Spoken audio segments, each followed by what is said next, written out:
इस वीडियो में हम शोल्डर लेटरल राइज बायोमैकेनिक्स को समझते हैं एंड ये समझते हैं कि dumbbell lateral rise and cable lateral raise में क्या डिफरेंस है, which one is the better option. Mostly shoulder lateral rise exercise को हम दो प्लेन में ट्रेन कर सकते हैं।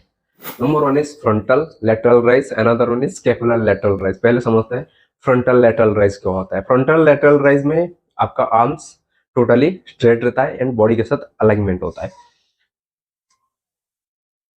पहले समझते हैं फ्रंटल लेटरल राइज क्या होता है।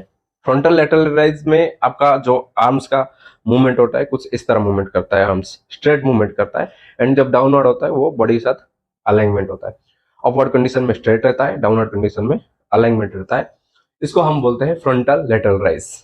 स्कैपुलर प्लेन लेटरल राइजिंग में आर्म्स स्लाइटली बेंड होता है एंड आपका स्कैपुलर प्लेन से 35 डिग्री फॉरवर्ड रहता है। इस चीज को समझते हैं।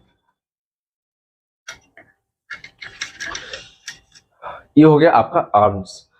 स्कैपुलर प्लेन में आर्म स्लाइटली बेंड होता है, इस तरह बेंड रहता है एंड आपका स्कैपुलर प्लेन से 35 डिग्री फॉरवर्ड रहता है।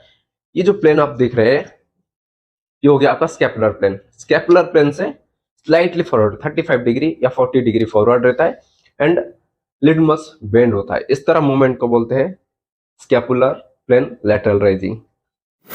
स्टडी में भी ये देखा गया कि स्कैपुलर प्लेन लेटरल राइज में रेजिस्टेंस फोर्स मैक्सिमम रहता है compare to frontal plane lateral raise. So scapular plane lateral raise one of the better option to build your shoulder. Dumbbell lateral raise and cable lateral raise, which one is the best option to build your shoulder? Obviously cable lateral raise one of the better option। इस चीज को shortly समझते हैं।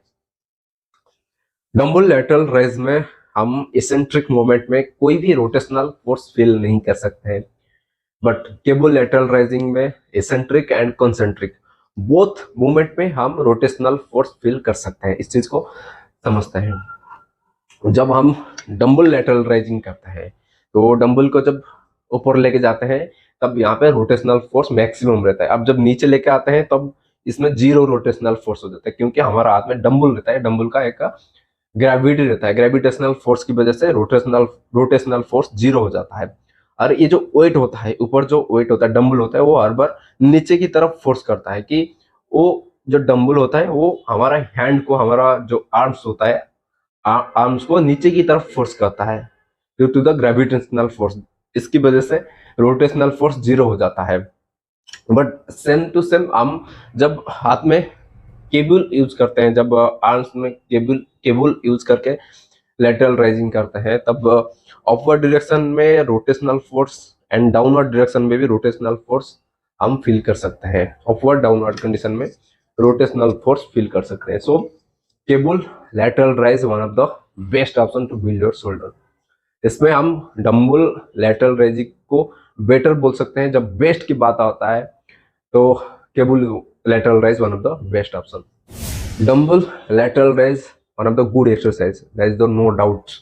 But जब better की बात आता है, जब बेस्ट की बात आता है, compare to the dumbbell, cable lateral raise one of the best exercise. So हम कोई भी एक्सरसाइज को मना नहीं करते हैं कि ये परफॉर्म नहीं करना है। आप डंबल लेटरल राइज परफॉर्म कर सकते हैं जब आपके पास एक बेटर ऑप्शन है, जब आपके पास एक बेस्ट ऑप्शन है, तो आप वो बेस्ट ऑप्शन को परफॉर्म करना चाहिए। That's all.